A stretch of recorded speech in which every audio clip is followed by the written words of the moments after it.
Tax deducted at source, TDS। Section 194N ये क्या कहता है? अगर आप कैश विड्रॉ करोगे बैंकों से तो भारी पड़ने वाला है आपको। कैश, सरकार चाहती है कैशलेस इकोनॉमी चले, लेकिन प्रॉब्लम देश की है कि पढ़े लिखे लोग नहीं हैं। कैशलेस चलाने के लिए उतनी अंडरस्टैंडिंग तो चाहिए ना, card payment, net banking, password protect करना। यहाँ तो अच्छों के पासवर्ड उड़ा लेते हैं और बेचारा अनपढ़ है तो उसके पैसे कहाँ बचेंगे। पर सरकार की कोशिश है कि आप कैशलेस की ओर चलो, यानी कैश बैंकों में ज़्यादा निकालो ना। किससे पेमेंट करो? UPI, कार्ड के थ्रू, चेक के थ्रू। इसलिए सरकार ने उस प्रैक्टिस को बढ़ाने के लिए एक सेक्शन लाया 194N। ये कह दिया बैंक हो गए, कोऑपरेटिव बैंक हो गए या पोस्ट ऑफिस हो गए, यहाँ से अगर आप पैसा निकालोगे, टोटल कैश विड्रॉवल यहाँ से from all accounts of bank या पोस्ट ऑफिस, इनके एक बंदे के जितने भी अकाउंट वहाँ हैं उनसे साल में अगर 1 करोड़ से ऊपर निकालोगे, total cash withdrawal above ₹1 crore during the year. साल में 1 करोड़ से ज़्यादा निकालोगे तो आपका TDS काटेगा bank 2% of amount withdrawn above 1 crore. 1 crore से ज़्यादा निकालोगे उसका 2% TDS कट जाएगा। यानी अगर आप बैंकों से पैसा, कैसे निकालो आप बैंकों से पैसा? ऑनलाइन ट्रांसफ़र करो, नेट बैंकिंग से करो, चेक से करो, कैश ना निकालना। सरकार कहते कैश निकालना मतलब कैश का यूज़ ज़्यादा करना है। साल में मान लो किसी राम नाम के आदमी के स्टेट बैंक में 3 अकाउंट है अलग अलग, कोई करंट अकाउंट, कोई सेविंग अकाउंट, टोटल मिला जुला के 1 करोड़ से ऊपर साल में निकाला। राम ने निकाले 1 करोड़ 20 लाख, तो 1 करोड़ छोड़ दो, ऊपर के 20 लाख पे 2% TDS कितना कट जाएगा? 40,000 TDS कट के आपके अकाउंट में जमा हो जाएगा। ठीक है ना? या आपका पैसा है TDS, कल एडजस्ट कर लेना। पर एक पंगा तो पड़ गया ना, पता है ये पंगा इतना नहीं है कि TDS कट के बाद में एडजस्ट करना है। पंगा ये है कि इनकम टैक्स की नॉलेज में आ गया कि इस बंदे ने बड़े पैसे निकाले हैं, करोड़ निकाले हैं तो जमा भी कराता होगा इतने। कहाँ यूज़ करता है करोड़ों रुपया ये कैश? क्योंकि अब कैश तो हमने हर जगह बंद कर दिया। गाड़ी व्हीकल खरीदना है 2 लाख से ऊपर कैश नहीं खरीद सकते। प्रॉपर्टी 20,000 से ऊपर कैश नहीं खरीद सकते। प्रॉपर्टी 10,000 से ऊपर कोई खर्चा कैश नहीं कर सकते। तो ये कैश किया क्या इसने? पता बुलाओ इसे। इसका TDS कटा है 1 करोड़ से ऊपर कैश निकालने पे 2%। कहाँ? क्योंकि कैश, सरकार को लगता है कैश 2 नंबर के कामों में यूज़ होता है। ATD में नहीं था मेडिकल में 5,000 तक कैश बीमा, वो चेकअप चुकअप करवा लो, उससे ज़्यादा नहीं। कैश को धीरे धीरे सरकार क्या करती जा रही है? ख़त्म। क्योंकि कैश मतलब 2 नंबर का काम। पहले पुरानी रेट में ना लोग खर्चे डाल देते थे, सैलरी दिखा दी। अब डाल देंगे ना, अब 10,000 रुपये महीने से ऊपर किसी की सैलरी कैश डाल ही नहीं सकते, क्योंकि 40A3 नहीं अलाउ करता। कैश को डिस्करेज करने के लिए सेक्शन लाया गया 194N। बैंक, चाहे कोऑपरेटिव बैंक, चाहे वो normal scheduled bank, non scheduled bank या पोस्ट ऑफिस हो, उससे काम आदमी पैसा निकालता है, प्रोप्राइटर वगैरह कोई इस तरह से, तो वो कितना, या फॉर्म निकालती है तो कितना 1 करोड़ तक निकाल ले। ठीक है? अगर रेसिपिएंट 1 करोड़ से ज़्यादा निकाला, कोई भी अकाउंट, इंडिविजुअल हो, HF हो, कोई भी 1 करोड़ से ज़्यादा निकालेगा तो आपका TDS कटेगा। एक बंदा कहता है जी पर्सनल पैसे निकाल रहा है, जो मर्जी पैसे निकाल रहा है, दुकान के चाहे पर्सनल, एक आदमी के नाम उस बैंक या उसकी सभी ब्रांचेज में, दूसरे बैंकों का आपस में तालमेल नहीं है, कोऑर्डिनेशन नहीं है। भी कैनरा से निकाले, स्टेट बैंक से निकाले, वो दोनों इकट्ठा कर लेंगे टोटल ना, इतना कोऑर्डिनेशन आपस में नहीं है। लेकिन हाँ, आज की डेट में कोर बैंकिंग होने की वजह से स्टेट बैंक की हर ब्रांच आपस में कनेक्टेड है। अलग अलग बैंकों में मान लो मेरा अकाउंट है और साल में 1 करोड़ 10 लाख निकाल लूँ कैश, तो 10 लाख का 2% TDS कितना कटेगा? 20,000। पर इन्होंने एक और पंगा बताया, if person has not filed last 3 financial की income tax return, then bank को कहता है जी हर आदमी से पूछो पिछले 3 साल की रिटर्न भरी हैं? नहीं भरी तो उसको कहो कि कैश विड्रॉवल उस केस में 20 लाख से 1 करोड़ के बीच में है तो कितना TDS कटेगा? 2%। और अबव 1 करोड़ पे कितना TDS कटेगा? बहुत लूट है भाई। अगर तूने पिछले 3 साल की रिटर्न नहीं भरी, 22-23 में कैश निकाल रहा है, तो 22-23 प्रीवियस ईयर से पीछे वाले साल कौन से हो गए? 20-21, 21-22, 19-20। पिछले 3 साल में अगर उसने रिटर्न फाइल नहीं की अपनी इनकम टैक्स की, ड्यू डेट 139(1) में ड्यू डेट है ना, 31 जुलाई 31 अक्टूबर, उसमें रिटर्नें नहीं भरी तो बैंक कहेगा तू तो भैया डिफॉल्टर, इनकम टैक्स की रिटर्नें नहीं भरी तूने पिछले 3 साल में ड्यू डेट में, तो तेरा टीडीएस जल्दी कटेगा। 1 करोड़ नहीं, तेरा तो 20 लाख से कटना शुरू हो जाएगा। 20 लाख तक नो टीडीएस, अप टू, इस केस में भी up to 20 lakh no TDS. लेकिन 20 लाख से 1 करोड़ पे 2%, 1 करोड़ से ऊपर निकालने पे 5 ज़्यादा हो गया। ये तो जिसकी रिटर्नें भरी हुई हों उस पे तो 1 करोड़ तक कटता ही नहीं, 1 करोड़ तक कोई टीडीएस नहीं। Up to cash withdrawal of ₹1 crore no TDS, 1 crore तक कोई टीडीएस नहीं, 1 करोड़ से ऊपर वाले पे 2%। लेकिन जिसने रिटर्नें नहीं भरी वहां पंगा है। 194N कहता है तूने रिटर्नें नहीं भरी पिछले 3 साल में तो तुझे 20 लाख तक तो कोई नहीं, पर 20 से 1 करोड़ पे 2% कटेगा। 1 करोड़ के बाद तेरा कितना कटेगा? 5। कहता भाई साहब अगर पैन भी ना हो तो कितना कटेगा? यही है, पहले ही बहुत ज्यादा है। कोई कमाई कर रहा है, ये कमाई कर रहा है क्या टीडीएस काट रहे हो? बंदा अपने पैसे जमा वाले निकाल रहा है और पीछे पड़े हैं उसके कि टीडीएस काटेंगे। कोई कमाई में से काट लो तो समझ में आता है, चलो कमाई थोड़ी कम ले लगा लो। अपने पैसे निकाल रहा है तो भी टीडीएस काट रहे हो, और देते हुए तकलीफ होगी फिर डिपार्टमेंट को बाद में। वो जो वापस मांगेगा तो सही, अपने पैसे निकाल रहा है, कोई गिफ्ट आए हुए थे, कोई किससे आए हुए थे, पैसे थे। बड़े लोग बाजार में ऐसे मिल जाएंगे, बड़ा पैसा संभाल के रखा उन्होंने, कहीं से आ गया, कोई प्रॉपर्टी से, कोई ज़मीन जायदाद से, कमाई कोई है नहीं, बस उसी को बेचारे संभाले फिरते हैं, ब्याज ब्यूज खा रहे हैं। और इनकम टैक्स की नज़र है, निकाल लिए पैसे, भैया काटो टीडीएस। रिफंड मांगेगा, फिर तंग करेगा इनकम टैक्स, बता हिसाब किताब ऐसे कैसे रिफंड दे देंगे। समझ रहे हो ना, रिफंड लेना आसान नहीं होता, समझ गए? अपना पैसा निकालने पे टीडीएस है। अब ये एक बात है प्रैक्टिकल, लो तो बना देते हैं। आप सोचो बैंक के लिए एक्स्ट्रा काम नहीं खड़ा हो गया, बैंक ये देखता फिर रिटर्नें भरी आप सोचो ना, बैंक के लिए कितना मुश्किल हो गया। इनकम टैक्स कहता है बैंक को, कहता है खबरदार अगर तुमने टीडीएस ना काटा तुम्हारी रेल बनाएंगे असेस इन डिफॉल्ट मानते हुए। तो वो कहते हैं ना हमारे लिए क्यों, हमारे गले में आफत बांध रहे हो भाई, रिटर्नें भरी इसने कि नहीं भरी, हम ये चेक करें। बंदा अपने पैसे निकाल रहा है, अब हम चेक, पता नहीं कोई एटीएम से निकाल रहा है, कोई कहाँ निकाल रहा है, कोई कहाँ। इनकम टैक्स कहता है कहाँ से मर्जी निकाल दे एटीएम से, खाता तो आपके पास है ना, आपको उसके खाते में से क्या काट लेना चाहिए? टीडीएस। 1 करोड़ 20 लाख निकाले तो ऊपर के 20 लाख का 2%, 40,000 उसके खाते में डेबिट करो और टैक्स जमा करवा दो इनकम टैक्स में, और उसको रसीद दे देना 16 फॉर्म, तेरा टीडीएस जमा हो गया है। लेकिन अगर 3 साल की रिटर्न नहीं भरी, जल्दी शुरू करो, 20 लाख के बाद टीडीएस काटना शुरू करो। कितना? 2%। 1 करोड़ से बाद ऐसा है, 20 से लेके 1 करोड़ तक 80 लाख पे तो 2% काटते रहना, जब जब निकालेगा वो। जब 1 करोड़ निकल के पूरा साल में अभी कुछ टाइम पड़ा है, उसके बाद 5% काटते रहना, जब जब निकालेगा उसका 5%। सही है? और डिफ़ॉल्ट करने पैन नंबर वाला कोई चक्कर नहीं है। वैसे ना बंदे को पैन जरूर देना चाहिए। वैसे एक बात बताओ, आज की डेट में बैंक अकाउंट चल रहे हैं क्या बिना पैन? मेरे को तो नहीं लगता।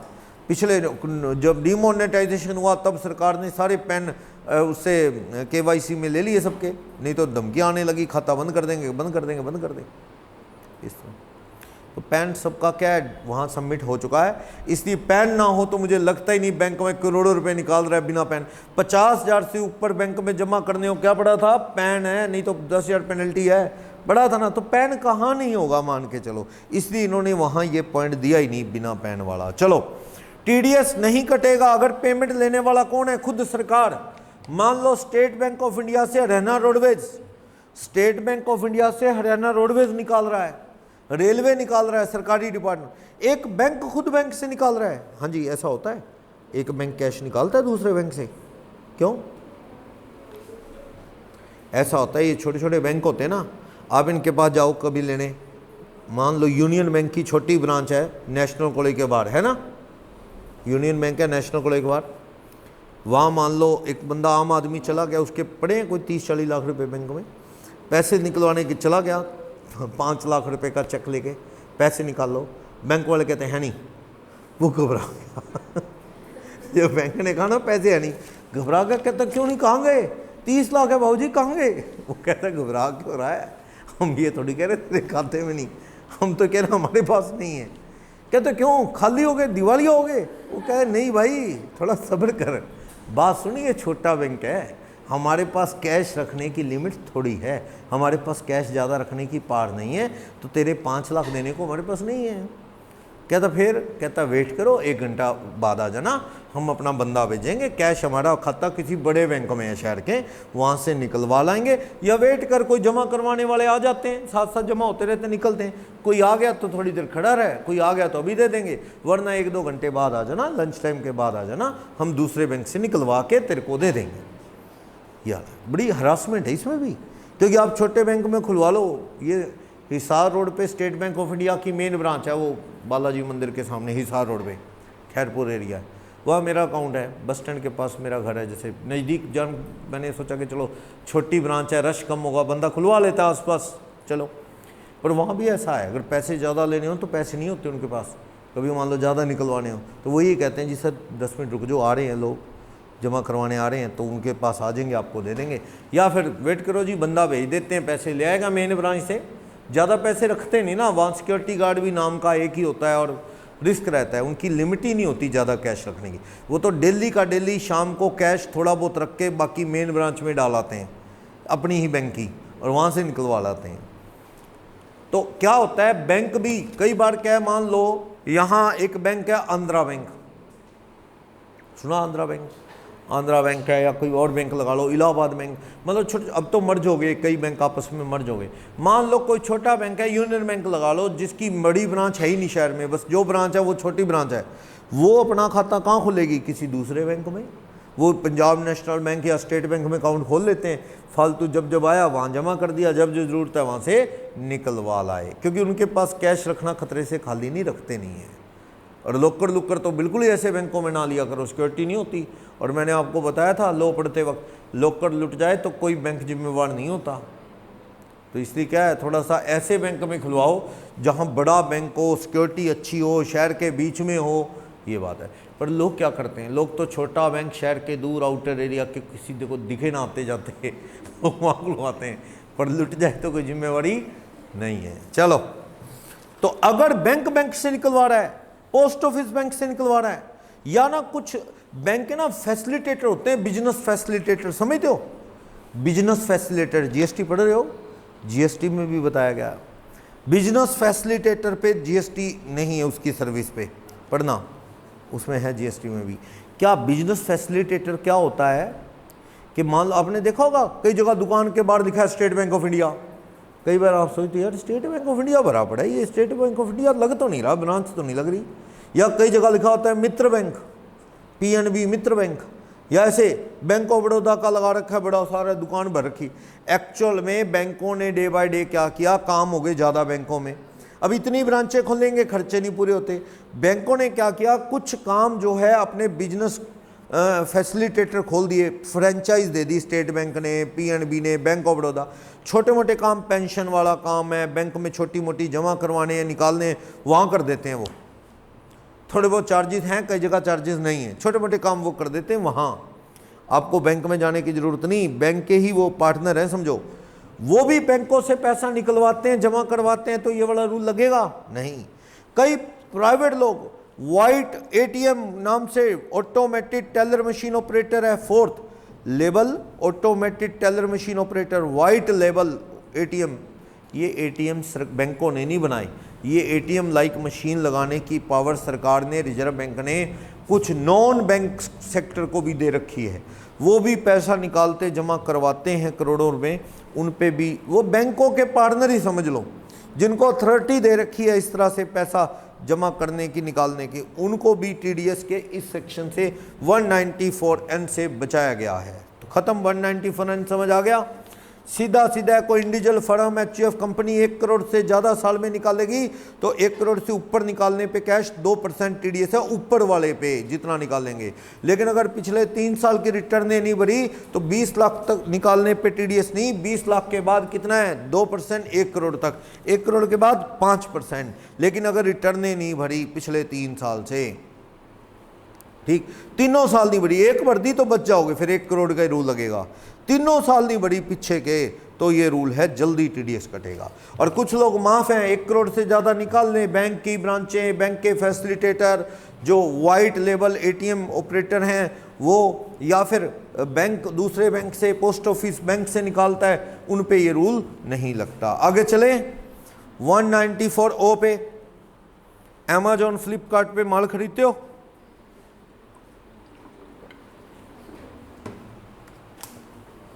अमेजॉन फ्लिपकार्ट, ईसीओ, जीएसटी में बड़ा रोल है इसका। ईसीओ, ई कॉमर्स ऑपरेटर, इसमें कौन होते हैं? डीलर। कई बार कोई चीज लेते हो, अलग अलग रेट आ रहे होते हैं, अमेजोन पे भी आ रहे होते हैं ना। मान लो आपने एक लैपटॉप डाला, एक रेट आ रहा है 50, एक आ रहा है 51, ऐसा क्यों होता है? अमेजोन पे स्क्रॉल करते 51 आ गया, कभी 52 आ गया, कभी 49,800 आ गया, अमेजोन पे ही। चलो एक तो होता है फ्लिपकार्ट और स्नैपडील और वो, एक अमेजोन पे ही। या फ्लिपकार्ट पे भी रेट वेरी क्यों कर रहे होते हैं? डीलर अलग अलग होते हैं। यस, डीलर किसके थ्रू माल बेचते हैं?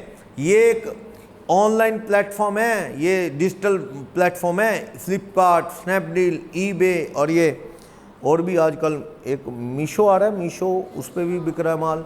फ्लिपकार्ट, अमेजोन, और भी कौन सा? यस, महिंद्रा पे भी बेच रहे हैं, महिंद्रा का भी ऐड आता है काफ़ी। चलो और भी बड़े प्लेटफॉर्म मार्केट में आ रहे हैं। फेमस ज़्यादा देखो अमेजोन पुराना है, फ्लिपकार्ट, स्नैपडील ज़्यादा अमेजोन ने मार्केट कैप्चर कर रखी है। चलो, इनके ऊपर डीलर एनरोल्ड है, रजिस्टर्ड है। डीलर किसके थ्रू माल बेचते हैं? अमेजोन फ्लिपकार्ट का जो डिजिटल प्लेटफॉर्म है उसके थ्रू। होता क्या है, वहाँ पे उनकी चीज़ का पिक्चर डाल देते हैं, वो रेट डीलर डिसाइड करता है। अमेजोन पे वो अपना रिजर्व है रेट, उसका जो भी है डीलर रजिस्टर्ड है। हम ऑर्डर देते हैं, पेमेंट किसके थ्रू जाती है? अमेजोन के थ्रू डीलर को। पहली पेमेंट किसको हो जाएगी हमारी? अमेजोन। अमेजोन किसको भेजेगा? डीलर को। डीलर को यहाँ पे ई कॉमर्स पार्टिसिपेंट बोला गया है। ई कॉमर्स ऑपरेटर तो हो गया अमेजोन, फ्लिपकार्ट एक्सेट्रा, और ई कॉमर्स पार्टिसिपेंट कौन हो गया? डीलर। तो ईसीओ, ई कॉमर्स ऑपरेटर, जब डीलर को यानी पार्टिसिपेंट को पेमेंट देता है तो क्या काट के देगा?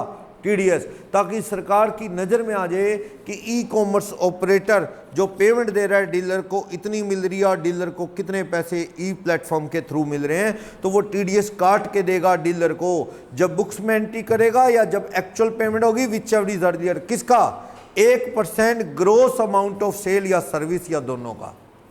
ऑनलाइन सर्विस भी दी जाती है। हाँ, ऑनलाइन सर्विस, डाटा की सर्विस, जैसे कोई सॉफ्टवेयर ले लो, कोई एंटीवायरस ले लो, क्लाउड स्पेस मिल जाता है। गूगल नहीं दे रहा आपको, गूगल ड्राइव में कितना स्पेस होता है? गूगल ड्राइव में 15 GB। 15 GB तो बहुत होता है। एक स्टूडेंट या कोई आम आदमी है तो उसको 15 GB क्लाउड स्पेस फ्री में गूगल प्रोवाइड करता है। जीमेल आईडी बना लो, उसकी गूगल ड्राइव में 15 GB पड़ा रहेगा। ज़्यादा चाहिए तो 2 ईमेल आईडी बना लो, और ज़्यादा चाहिए तो 3 ईमेल आईडी बना लो, 4 बना लो। 15 GB हर एक में पड़ा रहे। करना क्या आपने? अपने मोबाइल की फ़ोटो सेव रखनी है, कहीं फ़ोन गुम जाए तो फ़ोटो चली जाए, गूगल ड्राइव में पड़ी रहेंगी, लिंक हो जाते हैं, कॉन्टैक्ट फ़ोन बुक वगैरह पड़ी रहती है। लेकिन हम लोग रखते हैं कोई लिंक, आपके टेस्ट, ये वो सारा नोट्स वोट्स गूगल ड्राइव में, तो वो 15 GB कम पड़ता है तो 2-3 ड्राइव में। उसके बाद सोच रहे हैं भी, फिर चक्कर रहता है अलग अलग ड्राइव में रखो, तो ध्यान रखना इतने ID बनाओ, ये वो। तो उसमें स्पेस है 125 GB तक मिल जाता है। 15 GB से 125 GB, 125 GB तो बहुत होता है। वो परचेज करना पड़ता है फिर स्पेस, वो साल के इतने पैसे लेंगे स्पेस। ये जो आपको वो ऑनलाइन क्लासें देनी है, तो ऑनलाइन क्लासें भी डाउनलोड होती हैं ना, जो गूगल ड्राइव से डाउनलोड होती हैं, तो वो जो क्लासें डालता है वो स्पेस लेके रखता है। वो क्लासें गूगल ड्राइव में रखता है वो टीचर। गूगल ड्राइव में 100 GB है, 200 GB स्पेस ले रखा होता है, गूगल ड्राइव में पड़ा रहता है। फिर आपको वो कहता है जी ये लो लिंक देता हूँ, यहाँ से डाउनलोड कर लो। ऐसा होता है ना, प्रोटेक्टेड क्लासें डालता है वो। कई पेन ड्राइव में डाल के दे देते हैं, वो पैसे ले लेते हैं पेन ड्राइव के, 1500-2000 रुपये एक्स्ट्रा आ जाते हैं। तो चलो, तो वो गूगल ड्राइव का स्पेस बेच रहे हैं, तो ये सर्विस ही तो दे रहे हैं, और क्या दे रहे हैं? मान लो कोई प्रोडक्ट बेचता है या सर्विस बेचता है या दोनों बेचता है, जो भी फ्लिपकार्ट, अमेजोन यानी ई कॉमर्स ऑपरेटर किसको पेमेंट देगा? डीलर को। डीलर मतलब ई कॉमर्स पार्टिसिपेंट को। कितना टीडीएस काटेगा? 1%। जो पेमेंट देगा उस पर 1%। वैसे टीडीएस कब काटना है? जब बुक्स में एंट्री हो या जो actual payment whichever is earlier. और हाँ सुनो, क्या हुआ, अमेजोन पे एक व्यापारी रजिस्टर्ड है, डीलर है, माल बेचता है अमेजोन पे। अमेजोन ने उसको 3 करोड़ रुपए दिया। सुनो, उसका माल बिकने पे अमेजोन को पेमेंट आई। अमेजोन किसको दे रहा है? अपने काट पीट के उस डीलर पार्टिसिपेंट को 3 करोड़। और एक आधी पेमेंट सीधा पार्टिसिपेंट को ही चली गई। मान लो अमेजोन ने क्या कुछ देर के लिए क्या किसी वजह से उसका पेमेंट गेटवे काम नहीं कर रहा, वो पेमेंट सीधा अमेजोन के थ्रू बुकिंग हुई और पेमेंट किसके अकाउंट में ट्रांसफर होगी? सीधा डीलर। तो बुकिंग तो कहाँ हुई थी? वो अमेजोन डिजिटल जो प्लेटफॉर्म है उस पर।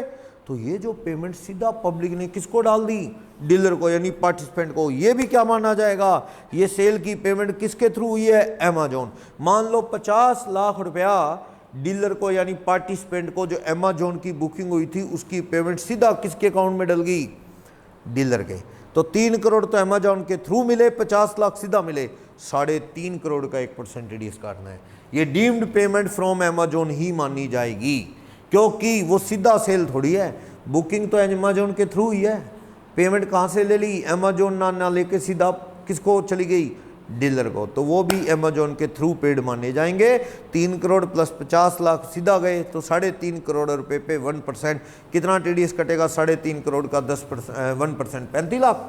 ये टीडीएस काट लेना। बहुत बड़ा टीडीएस है, बहुत मोटा टीडीएस। लेकिन आपने देखा होगा अमेजोन पे लोग क्या बेचते हैं? छोटी छोटी चीज़ें बेचते हैं ना। बैलून फुलाने का पंप हो गया 200 रुपये का, 250 रुपये का, ठीक है। थोड़े बैलून हो गए, छोटी छोटी चीज़ें बेचते हैं ना लोग। ऐसे छोटे छोटे बेचारे व्यापारियों का टीडीएस कटे तो अच्छी बात नहीं, जिनकी इनकम ही 2.5 लाख नहीं होनी। तो इसलिए कह दिया, अगर आप इंडिविजुअल एचयूएफ हो, अमेजोन, फ्लिपकार्ट जैसे ई कॉमर्स ऑपरेटर के थ्रू माल बेच रहे हो और 5 लाख से ज़्यादा साल की सेल नहीं करते, तो छोड़ो, आप पे टीडीएस का रूल नहीं लगेगा। सही भी है। क्या बेचारे छोटे छोटे व्यापारियों का टीडीएस काटना है? आपको जी छोटे छोटे व्यापारी होंगे तो अमेजोन उनको डील उसमें लेगा ही नहीं, रजिस्टर करेगा नहीं, कर लेता है।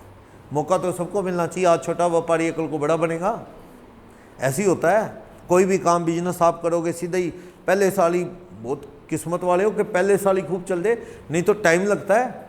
कोई सीए करके ऑफिस भी चलाओगे तो क्लाइंट को पता लगते लगते ही पता लगेगा। धीरे धीरे धीरे काम करोगे, हेल्प करोगे, अच्छा करोगे, 4 बंदे और लाएगा तो ही काम चलेगा। अब पहले साल सोचो बहुत अच्छे मेरे मार्क्स आए हुए हैं और मेरे ऑफिस में तो लाइन लग जाए लोगों की, ऐसा कुछ होने वाला नहीं है।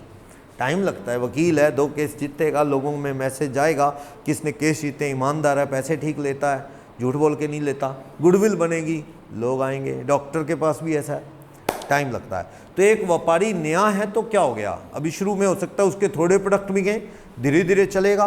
पर जब तक वो छोटे ही डील कर रहा है, थोड़ा माल बेच रहा है, 5 लाख साल तक का माल बेच रहा है ई कॉमर्स ऑपरेटर के थ्रू, कौन है वो? कंपनी फर्म नहीं होनी चाहिए, कौन है? Individual HUF. तो उसका ई कॉमर्स ऑपरेटर टीडीएस नहीं काटेगा, 1% नहीं काटेगा, पूरी पेमेंट पास कर देगा। क्लियर? जीएसटी में तो e commerce operator TDS, TCS, section 51, 52 GST, CGST का लगता है, वो भी काटता है, वो एक अलग है। वो जीएसटी में टीसीएस टीडीएस है, ये इनकम टैक्स में चल रहे हैं हम। चलो क्या कहता है? Non applicability of TDS 194O। एक इंडिविजुअल एचएफ को sale service Amazon, Flipkart etcetera digital platform पे की और सेल साल में 5 लाख से ज़्यादा नहीं, बस उसको कहो, पार्टिसिपेंट यानी डीलर को कहो अपना क्या दे दे, पैन या आधार। आजकल ना सब्सिट्यूट बनने वाला है ये, या बन गया समझो, पैन या आधार, क्योंकि आपस में लिंक हो गए पैन से आधार। आधार दे दो, पैन नंबर अपने आप आ जाएगा आपका, क्योंकि आजकल पैन नंबर आधार से लिंक हो गया है। नहीं हुआ तो सरकार ने कंपलसरी कर रखा है, कर लो। चलो, non applicability of TDS under any other section. अच्छा, अगर किसी ई कॉमर्स पार्टिसिपेंट, डीलर का मतलब ई कॉमर्स ऑपरेटर ने टीडीएस काट लिया 194O में, तो किसी और सेक्शन में टीडीएस कटेगा? इस सेल पे किसी और सेक्शन में नहीं कटेगा। या इसलिए नहीं काटा क्योंकि वो लिमिट के अंदर आ गया। ई कॉमर्स ऑपरेटर ने डीलर का टीडीएस क्यों नहीं काटा? क्योंकि वो माफ है, 5 लाख के अंदर था, इंडिविजुअल एचएफ था, साल में 5 से कम की सेल थी और आधार पैन दे दिया था डीलर ने ई कॉमर्स ऑपरेटर को, टीडीएस नहीं कटा, तो भी एग्जम्प्ट है, तो भी इस अमाउंट पे कहीं और टीडीएस नहीं कटेगा। पर हाँ, ई कॉमर्स ऑपरेटर किसी और चीज़ के पैसे ले रहा है, ये सेल के पैसे नहीं भेज रहा, कोई और चीज़ के पैसे लिए दिए जा रहे हैं, वो कह रहा है डीलर को तेरी ऐड चला देते हैं हम, हर जगह तेरी ऐड रिफ्लेक्ट होगी, ये वो उसके पैसे लिए दिए जा रहे हैं, वो 194O सेक्शन से अलग हैं। उन पे तो टीडीएस अगर कटेगा तो 194J प्रोफेशनल फीस या टेक्निकल सर्विस या किसी और में 194O एप्लीकेबल सिर्फ उस पे है जो डीलर किसके थ्रू पैसे ले रहे हैं, ई कॉमर्स ऑपरेटर, उस पे टीडीएस काटने का रूल है। कितने %? 1%। और अगर पैन नहीं देता तो कितना, 20 पे ना जाओ, 5 पे जाओ। 194IA में 1% बार काटता था सेलर का, ना दे पैन नंबर तो 20 काट लो, यहाँ ना देना तो 5 पे लेके आया है। 20 तो बहुत ज़्यादा हो जाता है, 5 पैन नंबर दे दे वो डीलर तो कितना, 1। कहता है नेक्स्ट, सीबीडीटी इसके रिगार्डिंग रूल बना सकता है, ख़त्म। कोई डिफ़िकल्टी लगे तो सीबीडीटी को पता लगता है, वो रूल बना सकता है। 2 सेक्शन करवा दिए मैंने आपको। एन, बैंक से 1 करोड़ से ज़्यादा विड्रॉ करने पे टीडीएस 2%, एक्सेप्शनल केस में 2 या 5 भी है। और 194O ये किस पे एप्लीकेबल है, ई कॉमर्स ऑपरेटर डीलर को पेमेंट करेगा 1% टीडीएस काटेगा, पर 5 लाख तक की पेमेंट है, इंडिविजुअल एचएफ को साल में सेल है और वो आधार पैन दे दें अपना ईसीओ को, तो ईसीओ टीडीएस नहीं काटेगा। चले आगे 194P पे आ जाओ, नेक्स्ट पेज पे, छोटे छोटे सेक्शन है, ज़्यादा नहीं। सेक्शन 194P एक तरह से ये भी बहुत ज़्यादा काम आने वाला सेक्शन नहीं। अगर कोई बैंक है, बैंक्स सीनियर सिटीजन को पेमेंट देते हैं, credit the amount in account of senior citizen having age 75 year और मोर, 75 साल वाले बुजुर्ग को, सीनियर सिटीजन को बैंक वाले क्या देते हैं, कोई पेंशन आती है वो डालते हैं उसके खाते में, या वो क्या करते हैं, कोई बैंक का ब्याज डालते हैं। अगर वो पेंशन का पैसा उसी बैंक में डाल दे तो वो बैंक वाले उस पर क्या देते हैं, उसको ब्याज। इस केस में बैंक क्या काटेगा, bank will deduct TDS of senior citizen, senior citizen का टीडीएस काटेगा by following slab rate of individual, slab rate of individual को फॉलो करते हुए, और हाँ आफ्टर कंसीडरिंग, इसको पढ़ के ये लगता है कि बैंक वाले इनकम टैक्स का सारा काम बैंक वालों को इनकम टैक्स नहीं नौकरी रख लिया हो, जैसे सारा कुछ बैंक पे डाल रहे हैं, बैंक ये करेगा वो करेगा। बैंक वाले पहले परेशान है, हमारा काम नहीं खत्म होता, लेट आवर तक काम करते हैं, स्ट्रेस है माइंड पे, और तुम और काम बैंक वालों पे डाल रहे हो। बैंक वाले टीडीएस काटेंगे आफ्टर कंसीडरिंग डिडक्शन 80C से 80U, 80C से U की deduction and rebate under section 87A। अब लो, बैंक वालों को भी इनकम टैक्स पढ़ना पड़ेगा। कह दिया कि एक सीनियर सिटीजन है, सीनियर सिटीजन की नई डेफिनेशन, अब तक सीनियर सिटीजन 60+, 80+, ये कहते ना 75 साल वाला हो। सीनियर सिटीजन कौन सा, 75 साल से ज़्यादा, उसके अकाउंट में कोई पेंशन पुंशन आती है, रिटायर हुआ कहीं से, उस पेंशन को उसी बैंक में एफडी उफडी करवाता है। एक तो इंटरेस्ट की इनकम उस बुजुर्ग की है और एक पेंशन की इनकम उस बैंक से अगर आती है तो बैंक को कह दो तुम्हारी ड्यूटी है इस बुजुर्ग का, क्या काटो, टीडीएस। कहते कितने %, 194A में तो 10% है ना, ना ना ना वो नहीं, कितना काटो, स्लैब रेट से जो टैक्स बनता है वो जमा करवा दो इनकम टैक्स में इस बुजुर्ग का। और इस बुजुर्ग अंकल को कह दो, uncle there is no need to file income tax return. Income इस बुजुर्ग को खास बात, आप कुछ ये फालतू पंगे क्यों, कहते नहीं बुजुर्ग का भला करना है। ये जो अबव सीनियर सिटीजन है ना, above senior citizen is exempted to file income tax return. Uncle को ऐश करो, there is no need to file income tax return. लेकिन कब नहीं भरनी पड़ेंगे अंकल को रिटर्न। अंकल की जो सैलरी पेंशन, सैलरी तो कम, पेंशन वगैरह आ रही है खाते में जिस बैंक में, उसी बैंक में वो एफडी करवाना चाहे, ब्याज व्याज की कमाई तो ठीक है। अब अंकल की वो एफडी का ब्याज और सैलरी की इनकम जो है और उसमें बैंक को अंकल बताएगा बेटा मेरा 80C भी है, 80 TTA TTB देख लेना, हैंडीकैप मेरे साथ रहता है, मैं डिपेंडेंट हूँ उस पर, कहता है 80DD काट लेना। बैंक वाले डिडक्शन काटने लगे हुए हैं, और वो डिडक्शन काट लेना।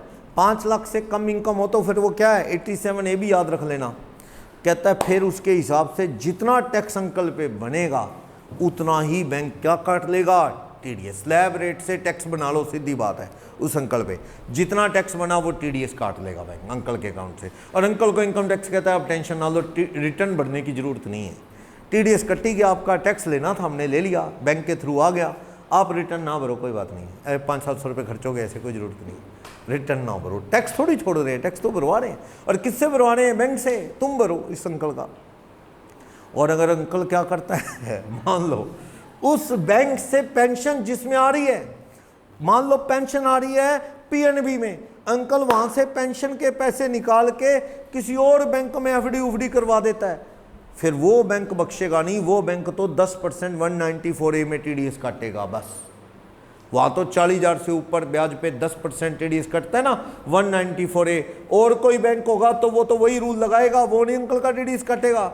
इस 194P सेक्शन में वो तो कैसे काटेगा, 194A में 40,000 से ऊपर ब्याज हो 10% TDS वैसे काटेगा। सीधी बात है, ये कौन से बैंक पे ड्यूटी डाली है, जिस बैंक में अंकल की क्या आती है, पेंशन, उस बैंक में पेंशन प्लस उसकी अदर इनकम जो भी है जोड़ के स्लैब रेट से वो बैंक TDS काट लेगा, अंकल को रिटर्न भरनी नहीं। लेकिन अगर अंकल ने किसी और बैंक में पैसे रखे हैं तो दूसरा बैंक तो अंकल का TDS 194A में काटेगा 10%। क्लियर। और फिर अंकल को रिटर्न भी भरनी पड़ जाएगी। क्यों? क्योंकि वो बैंक जो है वो कैसे अंकल की इनकम डिसाइड करेगा, तू तो इनकम कहीं और से भी कमा रहा है। ये चीज़ें समझे, फालतू की बातें हैं। इतना टेंशन वर्कलोड बैंकों पे डालना ठीक नहीं है कि आप बैंक कर भी नहीं पाएगा कैलकुलेशन। मान लो इस अंकल ने TG लेनी हो तो बैंक वाला कहता जी आज तक तो हुई नहीं, समझ नहीं आई। कहता ग्रेजुएशन करता था, वो कैटेगरी CD समझ नहीं आई थी, 10% क्वालिफाइंग अमाउंट, और आप कह रहे हो इसकी TDS बना लो, कितना टैक्स बना लो। मुश्किल काम है बैंक के लिए, सोचा जाए इतना काम कहाँ कर पाएंगे बैंक। और बैंक इस फालतू काम के लिए प्रोफेशनल एडवाइस लेके उस प्रोफेशनल को पैसे दें तो बैंक को क्या फ़ायदा, सोचा जाए। इनकम टैक्स ने रूल बना के उस लिए थोड़ा अजीब है थोड़ा, और बैंक वाले परेशान होंगे नो डाउट। उसमें 3 साल की रिटर्न भरी के नहीं, बैंक पहले काला तेरी 3 साल की रिटर्न, कैश निकालना है ना तूने, 3 साल की रिटर्न ला। और अगर बैंक ने बिना पूछे ज़्यादा काट लिया ना, ये ज़ूम करते हुए कि रिटर्नें नहीं भरी होंगी इसने 2% 20 लाख से 1 करोड़ तक, 1 करोड़ से ऊपर 5, तो वो बंदे को बाद में पता लगा, वो बैंक को धमकियाँ देता है, कहता तुमने TDS तुम्हारी कंप्लेंट करूँगा। और बैंक अगर 2% काटता भी भरी होंगी रिटर्नें, बढ़ता ही आजकल तो हर कोई 1 करोड़ से ऊपर 2 काट रहा है, और बाई चांस ना भरी हो तो इनकम टैक्स तंग कर लेगा कि तुमने बिना रिटर्ने भरे वाले आदमी को भी क्या 1 करोड़ के बाद ही TDS काटा है, 20 लाख के बाद क्यों नहीं। तो बैंक के लिए एक अननेसेसरी हार्डशिप क्रिएट होती है। क्या करे, रूल इज रूल। पढ़ो, नया है, पिछले साल नहीं थे ये 2 सेक्शन, 194P और Q नए आए हैं इस साल। 194P क्या कह रहा है, पढ़ो। स्पेसिफाइड बैंक है जो सीनियर सिटीजन को पेमेंट दे रहा है, कैसे TDS काटेगा, एप्लीकेबल रेट्स जो स्लैब रेट सिटीजन पे इंडिविजुअल पे लगती हैं, क्या कंसीडर करेगा वो टैक्स बनाते वक्त। 80C से U यानी चैप्टर 6A की डिडक्शन, 87A की रिबेट स्लैब रेट से काटेगा। सेकंड, एग्जम्पशन सीनियर सिटीजन को क्या है, रिटर्न भरने से आज़ाद कर दिया, तू रिटर्न ना भर अगर तेरा बैंक टैक्स जमा करवा रहा है तो। लेकिन meaning of certain terms, senior citizen कौन है, 75 साल या उससे ज़्यादा वाला बंदा जो इंडिया में रेजिडेंट हो, 60 वाला नहीं 75 वाला।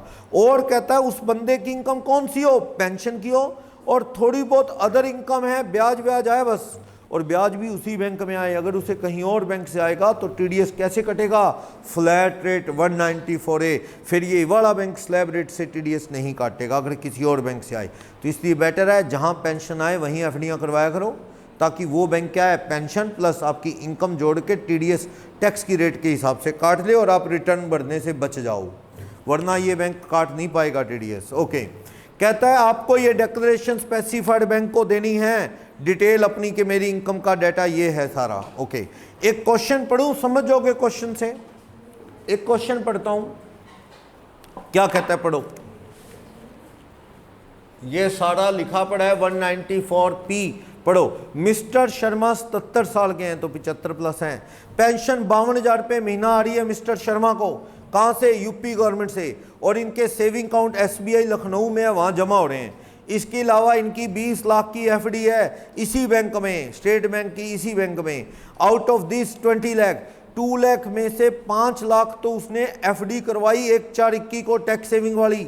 अच्छा, और सेविंग बैंक का ब्याज भी इसी बैंक से आ रहा है 9500 रुपये। तो आप अंकल की इनकम बनाओ और 115 BAC ऑप्ट नहीं कर रहे। बोलो SBI की क्या ड्यूटी बनती है, कितना TDS SBI काटेगा, ये पूछ रहा है आपसे। फिलहाल तो इतना पूछ रहा है, इतना करें। नीचे 2 क्वेश्चन इसी पॉइंट से और हैं। आप मुझे बताओ अंकल की पेंशन कितनी है, 52,000 × 12 कितनी है? अंकल को स्टैंडर्ड डिडक्शन मिलेगी 16 वन्ने, हाँ 115 BAC ऑप्ट नहीं करते तो 50। अंकल की टैक्सेबल इनकम कितनी बनती है, बोलो टैक्सेबल सैलरी 576 74। अदर सोर्सेज में बैंक का इंटरेस्ट ऑन FD, इनकी FD 20 लाख है, जिसमें 2 लाख रुपए की FD ऐसी है 5 साल वाली FD है जो भी करवाई इस साल, बढ़िया बात है। ब्याज तो बराबर है 8%, 20 लाख का 8% कितने रुपए, 1,60,000। इंटरेस्ट ऑन सेविंग अकाउंट कितने रुपए, इसी बैंक से है ये सारा SBI, ये भी SBI जिसमें वो पेंशन आ रही है, वो कितना है 9500। तो इनकी GTI बताना कितनी है, अंकल की GTI करो करो, टोटल 77 साल के हैं ये।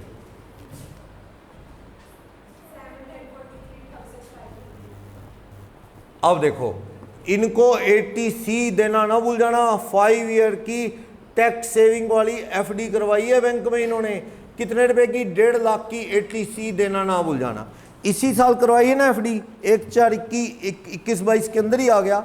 और जो बुजुर्ग 60 साल से ज़्यादा है उनको TTB देना ना भूल जाना 50,000। ये ब्याज है ना सेविंग का FD का, सब पे मिलती है 50। तो इन अंकल की TI बताना कितनी है, इन पे टैक्स बनाना, 77 साल की उम्र है, टैक्स बनाओ अंकल पे कितना बनता है,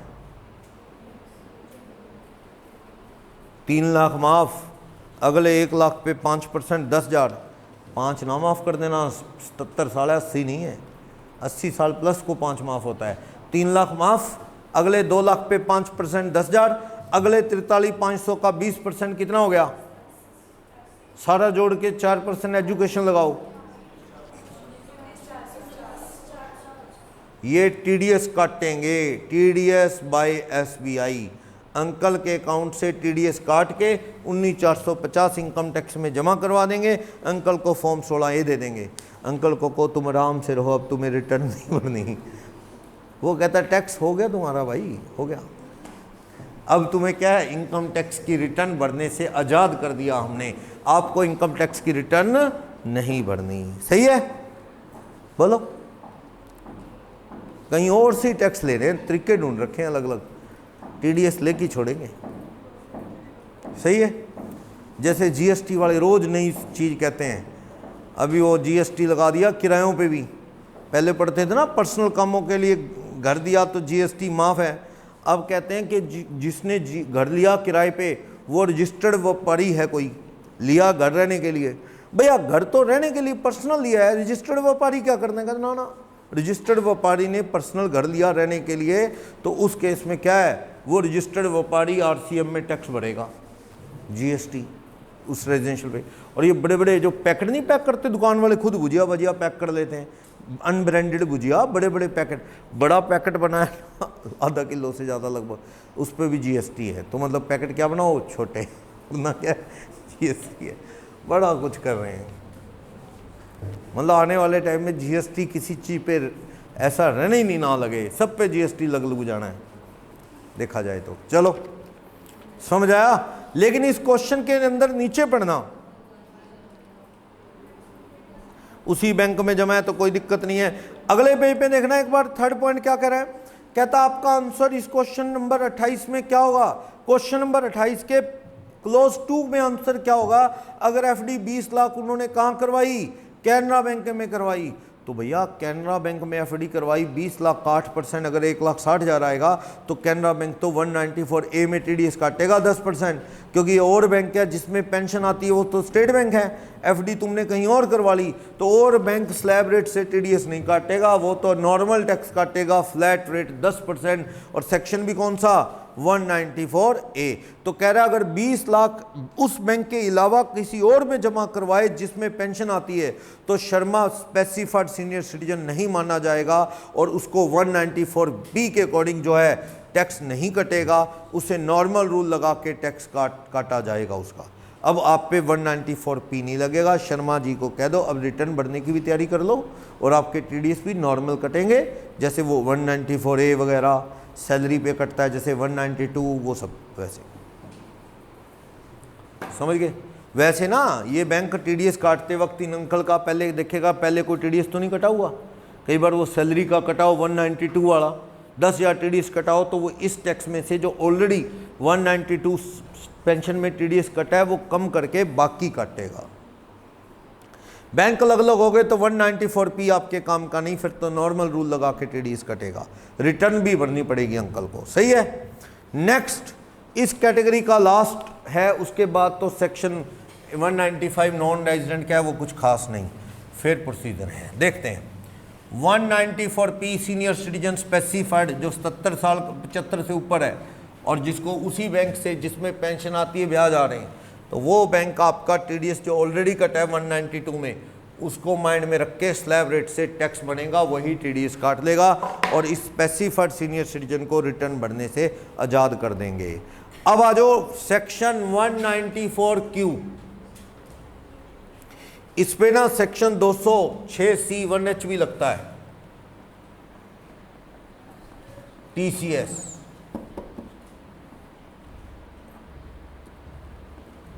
on buyer charge by seller on amount receive from buyer, यानी बायर को माल बेचता है सेलर, तो बायर कौन सा होना चाहिए, बायर वो जिसकी प्रीसीडिंग ईयर में, preceding year sale of buyer, buyer की सेल पिछले साल 10 करोड़ से ज़्यादा हो, बहुत बड़ा बायर है, बहुत बड़ा बायर है, 10 करोड़ से ज़्यादा की टर्नओवर वाला, वो अब किसी दुकानदार से माल खरीदेगा, दुकानदार सेल करेगा तो दुकानदार सेल के ऊपर क्या है 1% टीसीएस लेगा, 1% टीसीएस। अगर पेमेंट साल में 50 लाख से ज़्यादा है, if payment 50 lakh per annum से ज़्यादा है तो टीसीएस लेगा वो 1%। ये 206(1)H कहता है, 206C1H। पर आप इस पे वेट करो, वो तो टीसीएस का टॉपिक पढ़ेंगे तो समझ लेंगे, 4-5 चीज़ों पे टीसीएस है, ज़्यादा नहीं है, छोटा टॉपिक है, तो वो तो टीसीएस में पढ़ लेंगे। फिलहाल मैं कहाँ पढ़ रहा हूँ 194Q में TDS on payment of purchase of goods, payment to seller, seller को टीसीएस काट के देगा बायर, बड़ा बायर है जिसकी टर्नओवर पिछले साल क्या हो 10, यही सेम वही चीज, जिस बायर की सेल पिछले साल 10 करोड़ से ज़्यादा हो वो साल में एक ही व्यापारी को पेमेंट करेगा, तो उस पर टीसीएस की जगह क्या काटेगा टीडीएस। पढ़ो क्या कहता है 194Q सेक्शन क्या कहता है, एप्लीकेबिलिटी कहता है कि 194Q कब एप्लीकेबल होगा, ऐसा बार जिसकी बीते साल सेल कितनी हो 10 करोड़, 1 करोड़ नहीं 10 करोड़ वाला बहुत बड़ा बार। Who is responsible for payment to resident seller, किसके अगेंस्ट, गुड्स के अगेंस्ट 50 लाख से ज़्यादा साल में देना है तो 0.1% उस पर क्या काटा जाएगा, उस पर 0.1% टीसीएस की जगह टीडीएस, या तो टीडीएस कटेगा या टीसीएस। अगर बायर कौन, who sale in preceding previous year क्या है 10 करोड़ रुपए से ज़्यादा, और paying to seller resident seller above 50 lakh during the year, 50 lakh पर नहीं, तो आप उसकी फालतू पेमेंट पे 0.1% क्या काट लेना, on excess payment, excess payment to seller. Seller को 50 लाख से ज़्यादा जितने दोगे उस पर 0.1% टीडीएस काट लेना। मान लो साल में पहले दिए 30 लाख कोई टीडीएस नहीं, फिर दिए 18 लाख कोई टीडीएस नहीं, फिर दिए 7 लाख, 55 हो गए ना, तो ऊपर के 5 लाख पे 0.1% टीडीएस काट के बाकी दे देना दुकानदार को, सेलर को। पर आप कौन से बायर होने चाहिए, बहुत बड़े बायर, ऐसे बायर जिसकी बीते साल सेल कितनी हो, 10 करोड़। ऐसे बार अगर किसी रेजिडेंट सेलर को माल की पेमेंट 50 लाख से ज़्यादा करते हैं तो उस पर टीडीएस काटते हैं 0.1%। क्लियर? इस पे टीसीएस भी है, अगर टीडीएस कट गया तो टीसीएस नहीं, चॉइस फर्स्ट प्रेफरेंस किसको देनी है आपने, टीडीएस को, टीडीएस काटा जाए। टाइम ऑफ डिडक्शन कब है, कहता है deduction is to be made at the time of credit of such sum to the account of resident seller और at the time of payment whichever is earlier. जब books में entry कर दी, अब जब एक्चुअल पेमेंट दी, whichever is earlier. Clear? किसी account में डालना है, नाम से सस्पेंस है, जैसा भी किसी बंदे के अकाउंट में डाल रहे हो या उसकी बुक्स रिलेटेड बुक्स में एंट्री कर रहे हो, जैसे 50 लाख से ज़्यादा हुआ तो उस पर टीडीएस 0.1% काटना है। सीबीडीटी इसके रिगार्डिंग रूल बना सकता है। नॉन एप्लीकेबिलिटी 194 क्यों नहीं लगेगा, कब नहीं लगेगा, किसी और सेक्शन में अगर टीडीएस कट रहा है तो, या आप टीसीएस काट रहे हैं, पर यही सेम सा रूल टीसीएस के टॉपिक में भी पढ़ेंगे, लेकिन ये कह रहा है पहली चॉइस क्या है, टीडीएस। 194 क्यू ना लगे, 194 क्यू की शर्तें पूरी ना हो तो टीसीएस में, टीसीएस सेलर ले लेगा बायर से। टीसीएस शराब में भी बताया था, टीसीएस चार्ज करता है कंपनी, किससे, मर्चेंट से।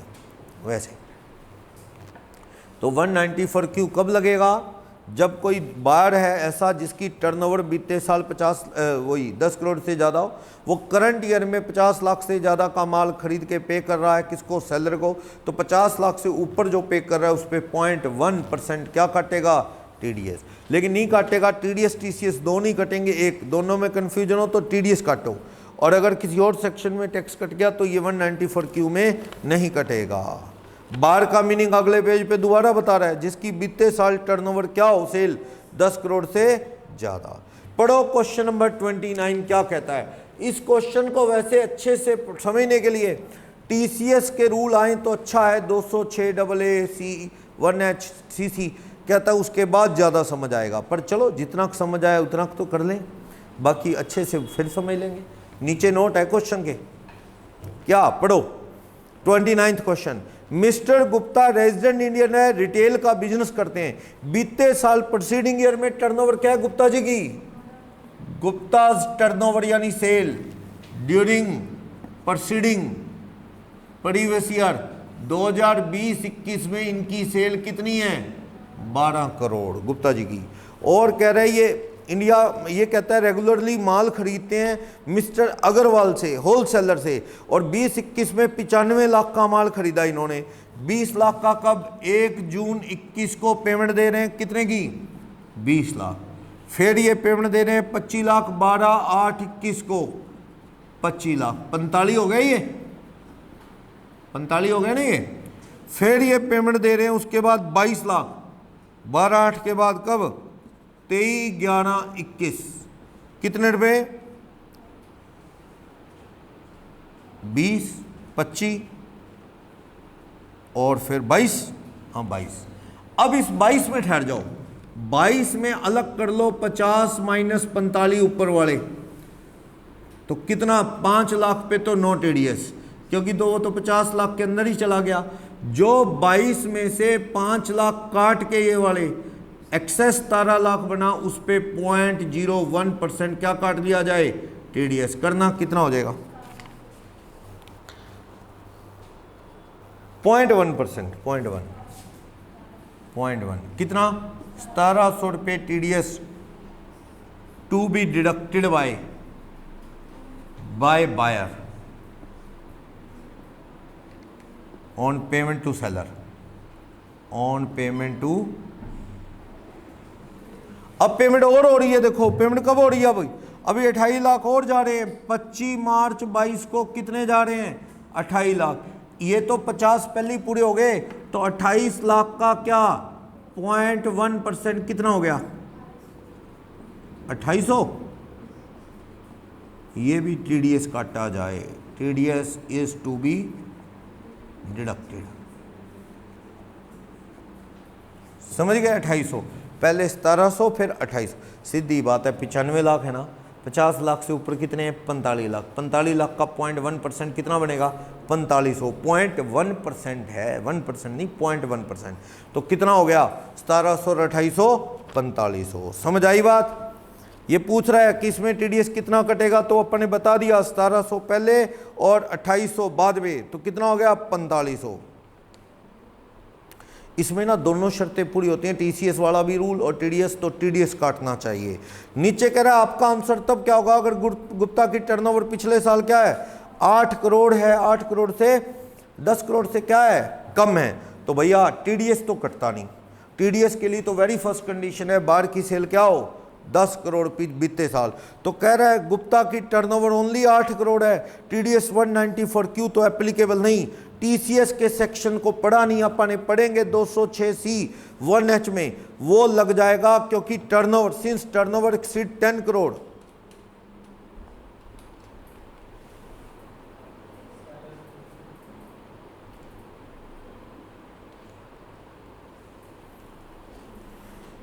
उसमें 10 करोड़ नहीं है टीसीएस में।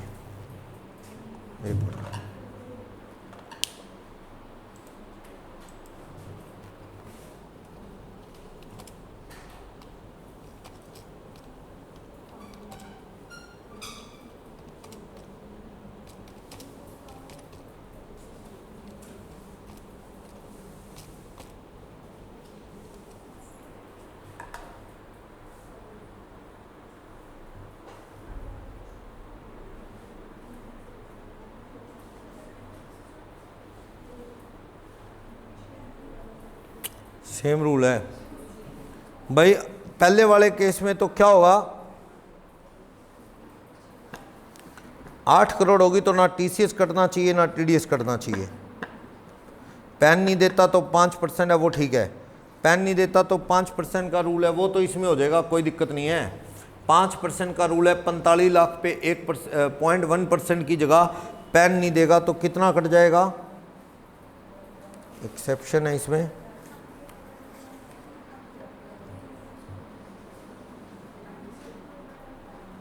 ₹17 लाख पे 0.1 1700 बनता है ना, तो अगर नहीं देगा पैन नंबर तो उसका 5% काट लो 85,000।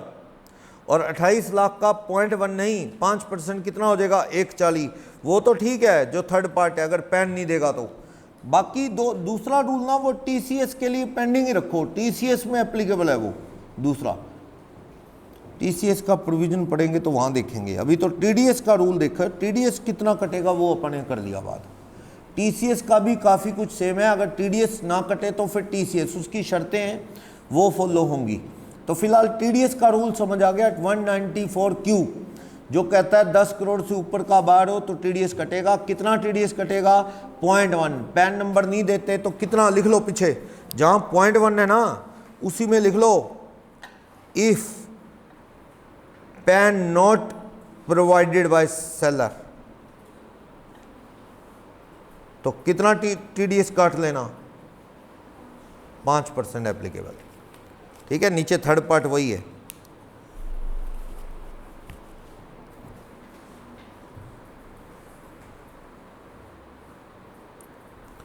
चलो, मतलब टीसीएस में जाऊं ना, टीसीएस में थोड़ा उल्टा है। टीसीएस का 206C वो टीसीएस का सेक्शन है, वो पेंडिंग रखो। वो ये कहता है कि जो सेलर है ना उसमें टीसीएस किसने लेना है? TCS is collected by seller. TDS तो कौन काट रहा है? बायर। बायर की टर्नओवर क्या हो पिछले साल? 10 करोड़ से कम। और यहां पे कौन काट रहा है? TCS, seller. टीसीएस तो लगता है जीएसटी की तरह, शराब पे भी ऐसा है। अगर आपने 1 करोड़ की शराब खरीदी ना तो 1% टीसीएस दुकानदार लेगा जीएसटी के टाइप। 1 करोड़ 1 लाख दे दो साहब, 1 करोड़ प्लस 1% TCS। गाड़ी खरीदी 10 लाख से ऊपर की गाड़ी खरीदोगे तो उस पर भी 1% TCS है। मान लो किसी बंदे ने 50 लाख वाली गाड़ी खरीदी, एजेंसी वाले कहेंगे 50 लाख एक दे दो और 1% TCS का और दे दो, कितने रुपए? 50,000। ऐसे तो सेलर अगर वो माल बेचता है 50 लाख से ऊपर बायर को, तो वहां सेलर TCS कलेक्ट करेगा। अगर सेलर इफ सेलर की टर्नओवर इन प्रीसीडिंग ईयर 20-21 में कितनी है? 10 करोड़। सेलर की टर्नओवर देखो बाहर की नहीं, तो सेलर TCS काटेगा कितना? वही 0.1%। वो सेलर के एंगल से है। TCS का पढ़ेंगे सेल, यानी ना TDS का तो बाहर को देखता है, बाहर काटेगा TDS, सेलर को पेमेंट देगा। बाहर की टर्नओवर 10 करोड़ से ऊपर है, दोनों की टर्नओवर 10 से ऊपर है, फिर तो मामला फंस जाएगा भाई। TDS का सेक्शन तो कहता है बाहर तू 50 लाख से ऊपर पेमेंट दे रहा है क्या किसी को? कहता हाँ। कहता तेरी टर्नओवर 10 करोड़ से ऊपर थी बीते साल? कहता बिल्कुल थी। तो तू काट TDS। अगर तेरी टर्नओवर 10 करोड़ से ऊपर नहीं थी, कम थी, तो सेलर के पास आ जाएंगे। तुझे TCS वसूलना है बाहर से, 50 लाख से ऊपर वाले बाहर को माल बेचा तूने, TCS वसूल। लेकिन कब? अगर तेरी टर्नओवर सेलर की क्या है? 10 करोड़ से ऊपर, तो बाहर की टर्नओवर ना देखो। अगर दोनों की टर्नओवर 10 करोड़ से ऊपर है तो फिर तो वो TCS काटने के लिए भी एलिजिबल है लेने के लिए, और आप TDS के लिए। तो क्या कटेगा? TDS। उसने कह दिया है, ये बात क्लियर, समझ गए? बोलो कोई डाउट, कोई प्रॉब्लम? हो जाएगा ना? ये है TCS का भी साथ में सेलर के एंगल से है। फिर आ जाओ 195 सेक्शन। ये सेक्शन क्या कहता है? 194Q तो हो गया बस, वो 50 लाख से ऊपर की पेमेंट होनी है, सेलर को बाहर करेगा, तो बाहर 194Q में TDS काटेगा 0.1%। अगर पैन नंबर नहीं देता सेलर तो TCS काटेगा 5%। और अगर TDS, और अगर बायर की टर्नओवर 10 करोड़ से कम है तो बायर TDS नहीं काट सकता। फिर आ जाओ सेलर के पास। चैप्टर किस में जाना पड़ेगा? TCS में। सेलर देखेगा मेरी टर्नओवर 10 करोड़ से ज़्यादा है और मैं माल बेच रहा हूँ 50 लाख से ऊपर का, किसको? बायर को। तो कौन वसूलेगा? TCS, सेलर वसूल देगा। दोनों की टर्नओवर 10 करोड़ से ऊपर है, 50 लाख से ऊपर की सेल परचेज, दोनों एलिजिबल हैं, तो कौन सा सेक्शन लगाओ? 194Q TDS वाला। सेक्शन 195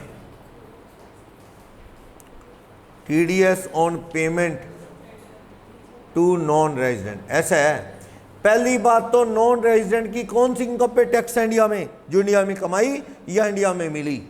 सुनो, नॉन रेजिडेंट फॉरेनर में, फॉरेन में है, फॉरेन में कमा रहा है, वहीं जमा कर रहा है, इंडिया में टैक्स है? नहीं। जब इंडिया में किसी इनकम पे टैक्स ही ना हो तो उस पर TDS TCS का रूल ही कहां लगेगा? समझ गए?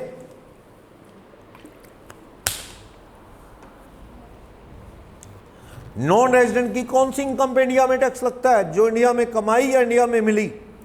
वो कोई आदमी नॉन रेजिडेंट को पेमेंट देगा तो उस पर क्या काटेगा? TDS। TDS की रेट क्या होगी? जो एक्ट में प्रेस्क्राइब्ड है, यहाँ लिखी नहीं है क्योंकि वो अलग अलग हैं। नॉर्मली ज़्यादातर चीज़ों पे तो क्या है? स्लैब लगती है, इंडिविजुअल है तो। सैलरी नॉन रेजिडेंट को मिले चाहे रेजिडेंट को, क्या रूल है? सेम। 192 सेक्शन कहता है रेजिडेंट को मिले चाहे नॉन रेजिडेंट, TDS इंडिया में फॉरेनर नौकरी करता है उसको सैलरी मिल रही है, तो यही रूल है 192 वाला। और 194E स्पोर्ट्समैन और प्रोफेशनल इंडिया में आते हैं खेलने तो उसका 20% प्लस सरचार्ज एजुकेशन से इतना TDS कटता है। बाकी सब पेमेंट्स तो रेजिडेंट को थी, नॉन रेजिडेंट को पेमेंट होगी तो सेक्शन 195 कहता है उस पर जो भी एप्लीकेबल रेट है उससे TDS कट जाएगा। ज़्यादातर इंडिविजुअल है तो स्लैब रेट से ही कटता है नॉन रेजिडेंट का, और वो वाली पे कटता है जो इंडिया में कमाई या इंडिया में मिली। बस 195 इतना ही कह रहा है, समझ आया? वैसे नहीं, ये अलग है। अगर आपने 194 IA पढ़ा ना, IA किस चीज़ का 194 IA? इमोल प्रॉपर्टी 50 लाख से ऊपर खरीदोगे तो बाहर की ड्यूटी है सेलर का 1% TDS काटे, पर शर्त यह है कि वहाँ सेलर कौन होना चाहिए? रेजिडेंट। अगर वो नॉन रेजिडेंट है तो 194 IA नहीं लगता, उस पर TDS की रेट 1% नहीं है, उस पर TDS की रेट ज़्यादा है, तो वो हमें पढ़नी नहीं है, वो एक्सेप्शनल केस हैं। कोई नॉन रेजिडेंट होगा तो इनकम टैक्स एक्ट में रेट लिखी गई हैं, उस पर 10 और 20% की रेट से टीडीएस है। पढ़ो, नॉन रेजिडेंट या फॉरेन कंपनी 195 कह रहा है उनको पेमेंट हो रही है, तो सैलरी में तो देखो 192 ही लगेगा, बाकी 194E, बाकियों में क्या है, सेक्शन अलग है, सेक्शन अलग है, ठीक। और रेट कितनी जो भी एक्ट में लिखी गई है वो रेट है, पर आपस में देशों में क्या बात हुई है, इंडिया में भी टीडीएस, फॉरेन में भी tax, double taxation relief DTR का समझौता है, उसके अकॉर्डिंग भी एडजस्टमेंट करके कटेगा नहीं कटेगा देखना पड़ेगा। Who is liable to deduct tax, जो रेजिडेंट नॉन रेजिडेंट पेमेंट दे रहा है नॉन रेजिडेंट को वो एलिजिबल है, काटेगा, पर वो कौन सी पेमेंट पे, जो income business connection in India से कमाई या इंडिया में रहते हुए कमाई, रिसीव हुई, अर्न की, उस पे टीडीएस है, बाकियों पे नहीं। अगर उस नॉन रेजिडेंट की इंडिया में इनकम बहुत थोड़ी है तो वो ऑफिसर से अपील करे कि मुझे ना नो टीडीएस का सर्टिफिकेट बना दो जी। आपके हिंदुस्तानियों को समझा समझा के थक गया, वो समझते नहीं है कि हम तो काटेंगे, क्यों ना काटें, हमारे देश का रूल है।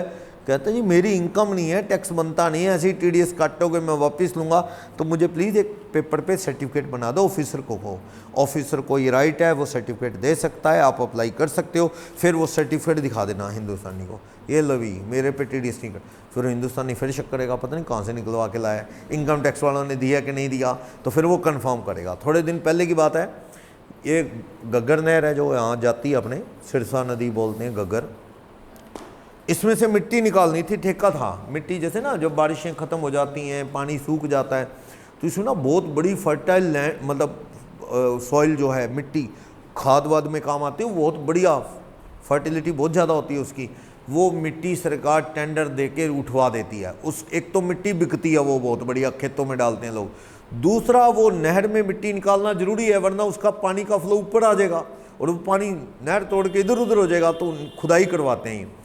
तो ठेके पे दिया खुदाई करने के लिए, तो ठेकेदार को 194C में टीडीएस काटना था 1 या 2%, अगर कंपनी है तो 2 या इंडिविजुअल है 1% काटना था। वो ठेकेदार एक सर्टिफिकेट लेके घूम रहा था, जो उनके ऑफिसर को दे दिया, ये जो भी ये डिपार्टमेंट है, नहर डिपार्टमेंट है जो करता है इरिगेशन वाला, कि भाई हमारा टीडीएस ना काटा जी, ये देखो सरकार से मैंने एक ऑफिसर से लिखवाया। ऑफिसर वो सर्टिफिकेट देख के घबरा गया, क्या पता ऐसे ही उठाई पड़ता है, ऐसा सुना नहीं मैंने तो आज तक। मेरे पास फ़ोन आया, उनका बच्चा पढ़ता था, सीए करता था, जैसे उनका आया जी ऐसे करके एक सर्टिफिकेट दिखा रहा है, कोई हमने तो सुना नहीं भी मेरा टीडीएस ना काटा जाए, इनकम टैक्स ऑफिसर की नीचे स्टैंप है कमिश्नर की। तो मैंने कहा जी रूल होता है ऐसा, 197 सेक्शन है इनकम टैक्स में, जिसके अकॉर्डिंग कोई भी आदमी लो टैक्स काटा जाए इसका सर्टिफिकेट ले सकता है या नो टीडीएस का, क्योंकि वो सबूत देता है कि मेरी इनकम बहुत ही कम है। पहले टीडीएस काटेंगे, फिर मैं आगे क्या है 30,000 से ऊपर कॉन्ट्रैक्ट पेमेंट पे टीडीएस कट जाता है, 30 से ऊपर ही है, फिर भी वो कहता है मेरा टीडीएस ना काटा जाए, तो वो एक 15 GH भी चलते हैं, उसके अलावा भी क्या है आप सर्टिफिकेट लेके दिखा दो। कहते जी वो दिखा रहा है, मैंने कहा जी दिखा सकता है, बस आप ये कंफर्म जरूर कर लो ये झूठा तो नहीं है, कहीं कंप्यूटराइज निकलवा के ले आओ। तुम इसके लिए क्या कर सकते हो, इनकम टैक्स से कंसल्ट कर सकते हो, उनसे पूछ सकते हो कि आपने इशू किया है क्या ये सर्टिफिकेट, ये बात, बाकी ये राइट है। तो 195 में यही कहता है कि भाई उसका लो टैक्स कटे, इसका सर्टिफिकेट इशू हो सकता है उसको, और पेमेंट और एक्चुअल पेमेंट और बुक्स में entry which ever is earlier, CBDT इनके ऊपर रूल बना सकता है, इनके TDS वगैरह के रूल। और फॉरेन करेंसी में इनकम है तो फॉरेन करेंसी को TTBR में कन्वर्ट करके इंडियन रुपी में बना लो, क्योंकि TDS तो रुपी में ही कटेगा। फॉरेनर को पैसा कैसे भेजा जा रहा है, फॉरेन करेंसी में, उसको बाइंग रेट नहीं होती TTBR, याद है कौन से सेक्शन में पढ़ा था, 48 सेक्शन का प्रोविजो 1, नॉन रेजिडेंट की कैपिटल गेन कैसे आती है, पहले सेल एवरेज रेट से, परचेज एवरेज रेट से, गेन आएगा बिना इंडेक्सिंग, फिर उसे TTBR से मल्टीप्लाई करके रुपी में बनाते थे, याद है थोड़ा थोड़ा कैपिटल गेन में था। 194(5)(a), अगर किसी ने आपको, सुनो, दीक्षा ने इनको कोई पेमेंट दे दी, मान लो इंटरेस्ट की 90,000, TDS नहीं काटा, गलत है ना, TDS काटना था ना आपने, इनको कोई खुद जमा करवा दें तो भी सही है, वरना डिपार्टमेंट कोई चली ना तो डिपार्टमेंट एक काम और कर सकता है, आपको सचिन डिफ़ॉल्ट मान के आपसे निकलवा सकता है, 30% खर्चा आपका क्या कर सकता है, डिसअलाउ कर सकता है, एक काम और कर सकता है, डिपार्टमेंट जिद पे आया तो कहता हम तो ये मानेंगे आपने TDS काटा है, 90,000 नेट है, 90,000 को ग्रोस करो, 1 लाख इनकम, तो इनकी इनकम कितनी है 1 लाख, ये भी, पर ऐसा होता नहीं नॉर्मली। पता ही है एग्रीमेंट के अकॉर्डिंग 9 लाख का लोन है तो 10% ब्याज 90 सीधा दे दिया, तो 90,000 में 9,000 TDS काटना था, ना कि 10,000, तो सही। पर ये ऑप्शन है, ग्रोसिंग ऐसे भी हो सकती है, उसको नेट मान लो। ये पता है कहाँ काम आता था, गाड़ी दे दी पूरी, बताया ना, कार निकली एक आदमी की 194 BWB कार का 5 लाख वाली कार है तो 30% TDS लेना था, 1.5 लाख लेके इनकम टैक्स में देना था, फिर गाड़ी देनी थी। आपने सामने वाले को पूरी गाड़ी दे दी, इनकम टैक्स वाले आ जाए कहेंगे TDS नहीं काटा, हम बताते हैं क्या हुआ। ये 5 लाख रुपए नेट है इनाम, 5 लाख को 70% से डिवाइड करो, कितने का इनाम हो गया बोलो? 5 लाख को 70% से डिवाइड, 7,14,000 समथिंग का 30%, 2,14,000 समथिंग टैक्स भरो।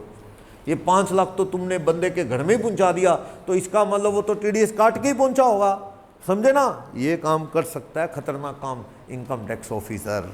ठीक, चलो पढ़ लोगे। बाकी सरकारों को पेमेंट होती है 196 में, कोई TDS नहीं। सरकारों को, गवर्नमेंट को, RBI को, म्यूचुअल फंड को पेमेंट्स आती जाती हैं, इनकम आती जाती है, उन पे TDS काटने का रूल नहीं है। तो बस TDS किस पे कितना कटेगा ये सारे सेक्शन खत्म हो चुके हैं। अब तो वो लो रेट से काटा जाए, TDS ना काटने पे इंटरेस्ट कितना लगेगा, 12 या 18। TDS काटा, जमा नहीं करवाया तो गलत बात है, 18% ब्याज के साथ भरो। काटा ही नहीं है, ही नहीं अपने पास, काटा ही नहीं तो चलो काटना था, 12% ब्याज के साथ भरो। ऐसे TDS की रिटर्नें कैसी भरी जाती हैं, वो सब प्रोसीजर है, थोड़ा बोरिंग प्रोसीजर, आगे कल ख़त्म कर देंगे वो बोरिंग प्रोसीजर। तो ये चैप्टर के लास्ट टॉपिक्स हैं जो चल रहे हैं।